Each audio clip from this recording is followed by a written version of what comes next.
Welcome to our usual annual IGCSE option talk. We would usually do this as a coffee morning in the library with both parents and students present, but that's not possible this year, so hopefully this is the next best thing.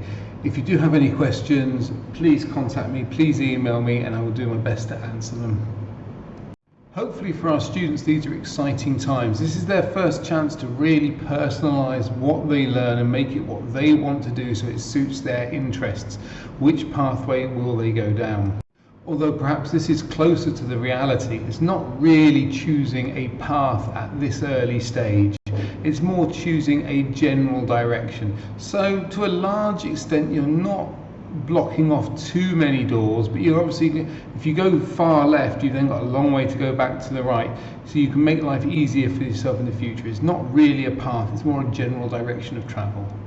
And what I mean by that is that, as you can see, in years 7, 8, 9, they study around about 14 subjects a week, and that's slimming down to 8 or 9, and will slim down further when they come to choose their A-levels to 3 or sometimes 4. So as you see, at the moment they've still got plenty of choice, but they are starting to specialise, they are starting to choose the subjects they want to do. GCSE exams are the exams that students would usually sit for at about the age of 16 in England and Wales. We do the IGCSE, the International General Certificate of Secondary Education, and it is very closely equivalent to the GCSE. Students don't get one qualification, one overall grade. They will get a grade for each subject that they sit. And these courses all follow directly on from the work that students have done in year 7 and 8 and 9. Each subject is assessed by the exam board and not the school. Although they do the exams in school for the GCSE, we don't mark them. We have to seal them up straight after the exam and send them off. And then a few months later they come back with a range of grades. So A star to G are technically all passing grades, with A star being the best. But most universities, most employers and so on regard A star to C as a pass. So that's what we're looking for students to get. And depending on the subjects you choose, there's a mix between exams and coursework. So that's a very quick overview of how the IGCSEs work in general, but how does it all work here specifically at Charter? Apart from Thai or Mandarin, each subject gets 4 50-minute lessons a week, and students would usually study 9 subjects. Like virtually every other school that does GCSEs and IGCSEs, we have some core subjects that everyone must do and some optional subjects from which they can choose.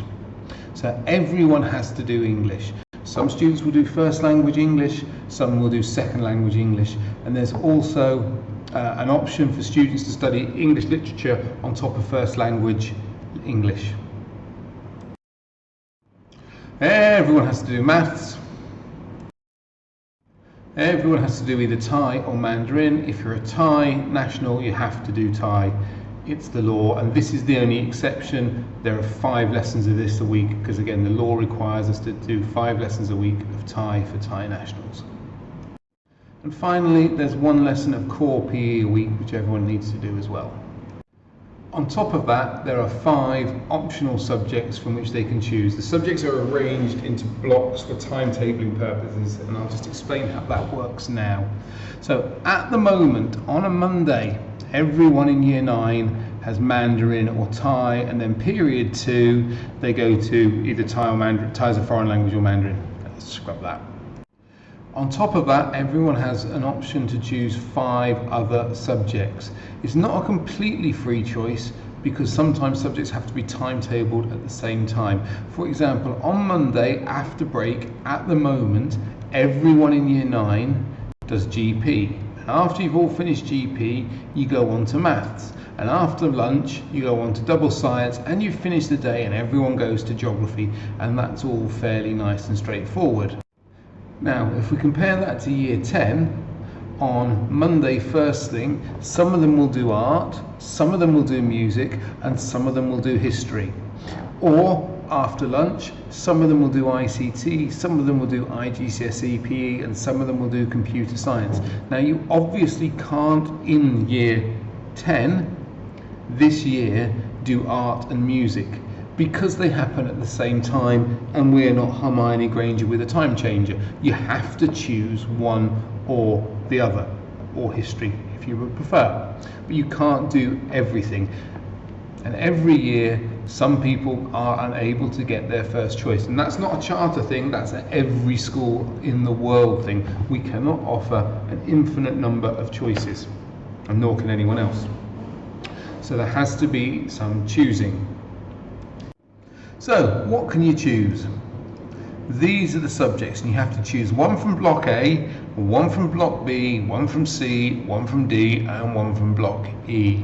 As you can see, some subjects like business or geography appear a couple of times, and that's because we know they're going to be popular, and we know they go together with lots of different things. Okay, you can't choose geography twice, you can't choose business twice. Down at the bottom of block B, we have Mandarin. If you are not Thai, you will already be doing Mandarin, and that's one you cannot choose. Okay, this is for Thai students who wish to do an extra language.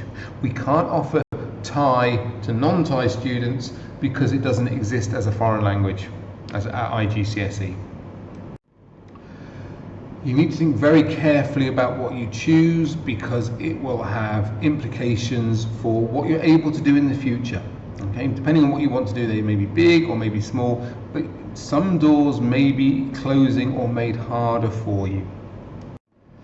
The most obvious and probably most common example of this is medicine. If you want to be a doctor, you need to have done biology and chemistry.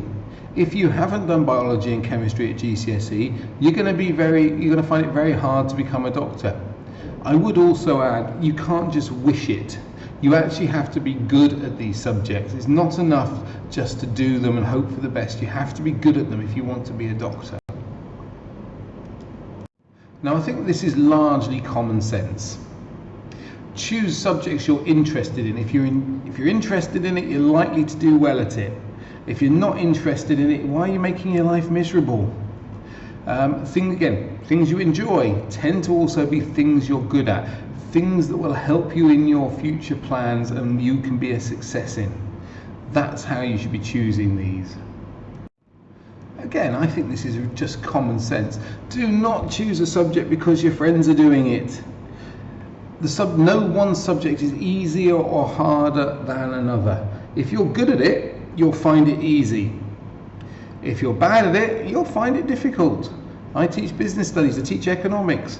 I can do GCSE economics in my sleep. It's easy. Ask me to do GCSE Mandarin and that might be slightly different. There's no such thing as easy or hard, it's what you're good at. They're all more or less the same work. You don't know which teacher you're going to get, so don't choose the subject based upon the teacher. Okay? Depends what you want to do as to what is important. Okay? Things are important for different people for different reasons. Think about what you want to do and don't just opt for something because that might be fun. Homework's a bit of a controversial subject. Some parents would like us to set lots more than we do. Other parents would like us to set virtually none. But there's lots of research that says it's important and becomes more and more important as the students get older. It helps reinforce what's being learnt at school and reflect on what has been learnt in school. Lots of evidence shows that we forget very quickly huge amounts that we were taught, even that day. And going back 1 or 2 days later and reflecting on it and working on it, again, really helps the learning and really helps the transfer to one's long-term memory. There should always be something for them to do, even if they're not quite sure what it is. They can be making study notes, revision notes, flashcards. All of these things are really important to help them prepare for their exams. And if they do it now, that when the exams come around, it's less pressured for them. So this would work out around about 40 minutes per subject per night, half an hour, 40 minutes, which equates to 2.5 hours of homework a night. However, other things are important. They need their other interests. It not only makes them a more interesting person, it helps them with their learning. Sleep plays a vital part in their learning. They need at least 8 hours sleep, and preferably consistent sleep. And by that I mean waking up and going to bed at the same times. They need to eat properly. They need time just to relax. And again, when the brain's not particularly busy, that has been proven to be a strong part of the learning process. So they shouldn't be just work. But work is important too. A quick note about exams and making sure they're ready for exams. It's really important they don't just ignore the exams until Songkran of Year 11. This needs to be an ongoing exercise. They need to be testing themselves without their books. Writing down everything they know, that's called a brain dump. Doing practice questions, creating mind maps, summaries of what they know, flashcards. All of this will really help transfer what they've learned into their long-term memory. So when it comes to the exams, they've got far less work to do because they're not learning it for the first time. They're just making sure they're ready for the exam. I am not saying they should spend hours and hours and hours doing this, but an hour or two a week to start with at the start of year 10 will really pay dividends as they go through the course, because they won't need to work so hard for the exams because they'll know it.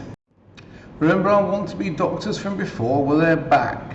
What do you think the most important skill universities are looking for when they're choosing who they'll let on to the medicine courses to study to become a doctor?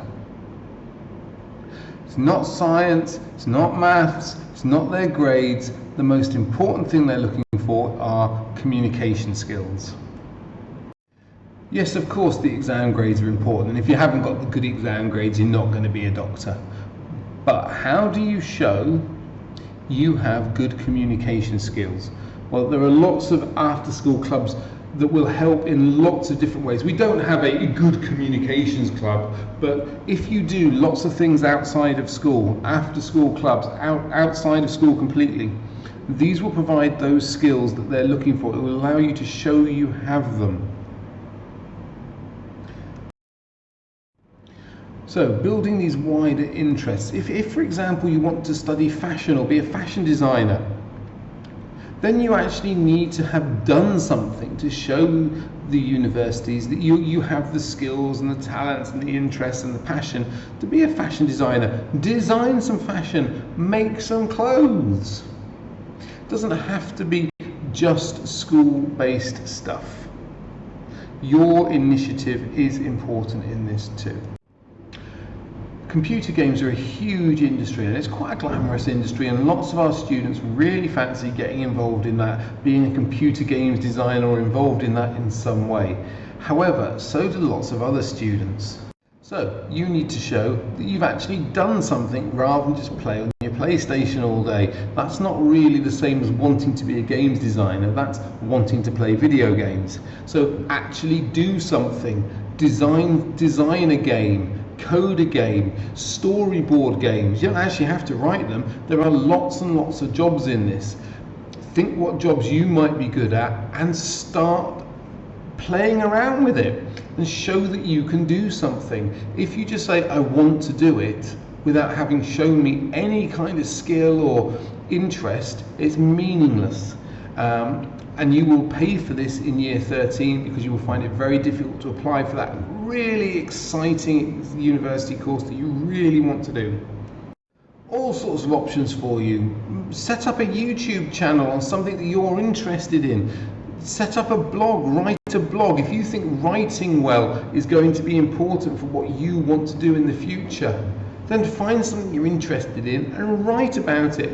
Make some music. That doesn't necessarily mean learn to play the guitar or the violin, although they're both good. It could be DJing, anything. Show you have a passion and an enthusiasm, and that and then we can show that it has wider applications. Don't sit around doing nothing. Don't be boring. It makes universities really hard to get into. The other thing I would say is read. The more you read, the better able you are to express your ideas. The more ideas you have, the more you can show you have an interest in fashion design. Well, I read this thing on fashion design and it inspired me to make these clothes that were influenced by this designer. It's so much better than just going, oh, I like fashion. Okay, but you have to show me. I don't really mind how you do it, but show me you have some interests in something. Sitting around, playing on your PlayStation, eating Doritos and watching YouTube doesn't count, however. It needs to be something constructive.